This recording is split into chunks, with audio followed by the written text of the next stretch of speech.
Welcome to the channel. If this is your first time here, my name's Bill. I'm a retired expat living in Thailand. Some of y'all may know and some of you don't, but my career prior to retirement was being a police officer. I was a police officer for 23 years. 19 of those years I spent basically as an investigator, and the last 4 I spent on patrol. And I've seen a lot of things. I've seen a lot of things that bother me, and had some good times and some bad times. I'm proud of what I did. I'm proud of the job that I did. I look back, I don't really have any regrets. Whether I'd do it all the same again and pick that profession or not, these days I'd probably have to lean towards, maybe being a postman or something. But the time that I spent was good. I met a lot of good people, and I don't know if I made a difference. I tried, but it was a profession that I chose, and for the most part, I enjoyed it. Like I said, the last 4 years I spent as a patrolman, it wasn't really by choice. I kind of got shoved back in there at 50 years old, back on the streets chasing kids 19, 20 years old.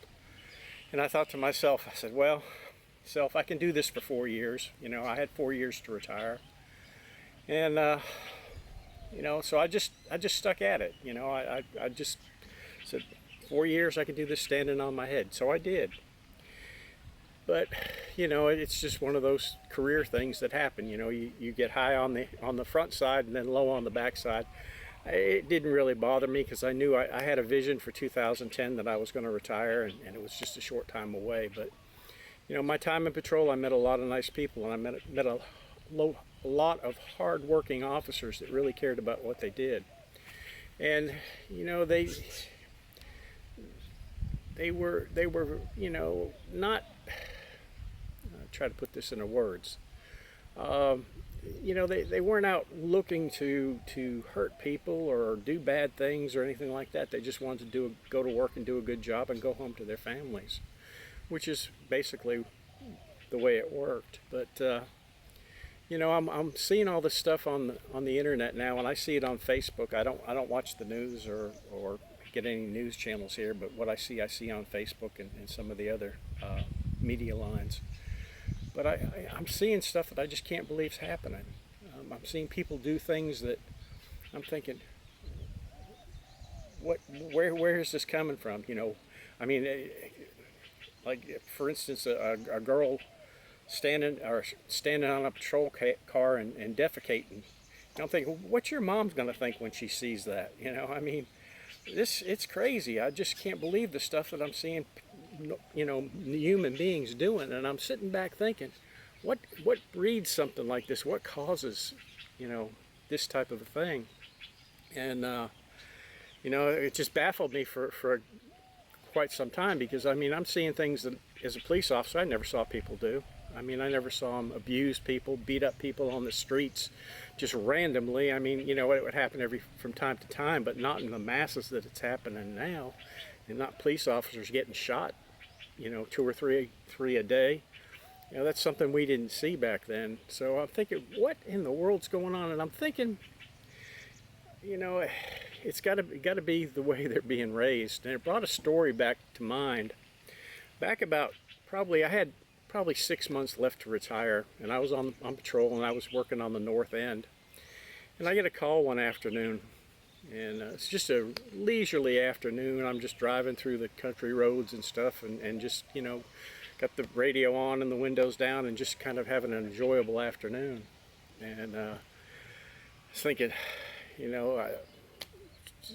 it's pretty nice. So anyway, I'm out there patrolling and stuff, and I get a call, and dispatcher sends me to a house, and she says their son is refusing to get out of bed and giving him a hard time, and just being a total butthead. So I thought, these calls are easy. You go talk to the kid, you take him out to your car, let him blow your siren a few times, and tell him do what his parents say, and 5 minutes you're gone. So as I'm driving out there, I'm thinking how I'm going to handle this situation.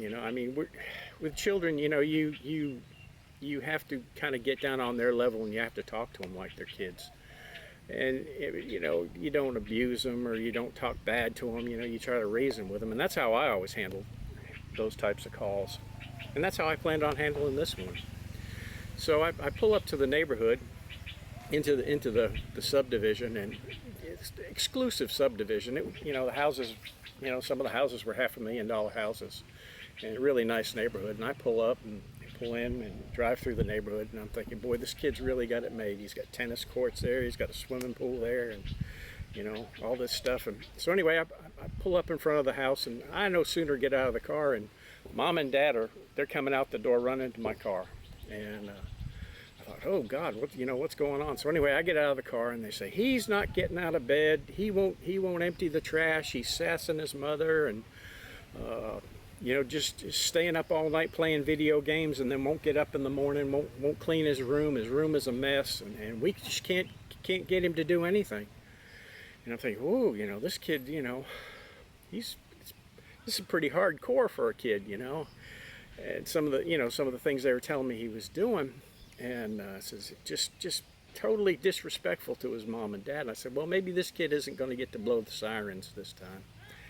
So I assured the parents. I said, let me go talk to him, and I'll get it straightened out. I said, you know, sometimes these kids they just need a little bit of push to see what mom and dad's doing, and you know, do what they say, and see the light of things. So, you know, it's kind of a long walk from the car to the front of the house, and as we're walking up to the house, we just about get to the door, and I turned around and I said, how old is this kid? She goes, 32. And I stopped dead in my tracks. I was just floored. I said, 32 years old? She goes, yeah, he's 32. And he lives at home? Yes, he's lived at home. And I turned around, the only thing I could think to say is, you want me to fix in 15 minutes what it took you 32 years to create. I said, there's no way I'm going to do this. And I said, this is something you've created in 32 years. Now you go in there and fix it. Throw him out, do something. I said, but I'm out of here. And I turned around, I just did an about face, and I walked back to my car, closed the door, got on the radio and said, I'm back in service. I figured I'd probably get called in about it, or maybe even fired, but at that time I didn't really care.